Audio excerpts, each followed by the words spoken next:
Hi guys, your favorite student is here.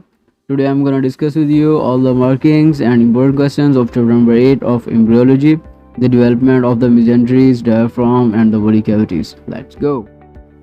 Embryonic body cavity, ये paragraph जो हैं ये आपने जस्ट रीड करना है for the MCQs point of view. आपको बेसिकली ये बताओ कि एम्ब्रियोनिक बॉडी कैविटी से कौन से स्ट्रक्चर्स डेवलप होते हैं, इन तीन के आपको नाम याद हो। एंड आफ्टर दिस मेसेंट्रीज आपने अच्छे से रीड करना है, ठीक है। Not for the MCQs but for the SCQs point of view 1 और 2 मार्क्स के यहाँ से एससीक्यू आ सकता है, ठीक है। Divisions of the embryonic body cavity, ये एमसीक्यूज के लिए आपने करना है, इंपॉर्टेंट है, यहाँ से एमसीक्यूज आते हैं, ठीक है। तो ये डायफ्राम जस्ट समझने के लिए हैं, these are not important for the examination purposes.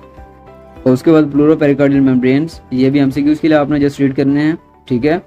और उसके बाद development of the diaphragm, this is very very important UQ, ठीक है। इसको आप अच्छे से इसको आप मार्क कर लें और ये आपने अच्छे से करना है। और अगर आपके पास टाइम है तो आप जो स्ट्रक्चर्स डायफ्राम को डेवलप करते हैं इनके आपने डिटेल्स भी करनी है। अगर आपके पास टाइम नहीं है, आपके पास टाइम कम है, तो आपने इन सब का जस्ट आपने ये याद करना है कि फॉर एग्जांपल सेप्टम ट्रांसवर्सम से कौन सा structure of the diaphragm develop होता है, ठीक है। आपको जैसे उसका नेम पता हो, फॉर एग्जांपल सेप्टम ट्रांसवर्सम से सेंट्रल टेंडन डेवलप होता है, ठीक है। प्लूरो पेरिकार्डियल मेम्ब्रेन से primordial part of the diaphragm develop होता है। तो ये चीज़ें आपको आनी चाहिए, ठीक है। और उसके बाद positional changes and the innervation of the diaphragm, it is also very important, ये भी आपने अच्छे से करना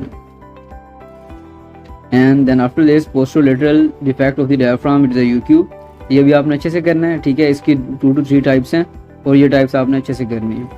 और इवेंटेशन ऑफ द डायफ्राम, इसमें डायफ्रागमेटिक पाउच, उसकी डेफिनेशन और उसके कॉजेज, ये किस तरह से बनती है ये आपको पता हो। ये भी आप, ये यूक्यू पहले आया नहीं है बट ये आ सकता है, देयर आर चांसेस, तो वी कैन टेक रिस्क, आपने इसे करना है एक मतलब अच्छी तरह से।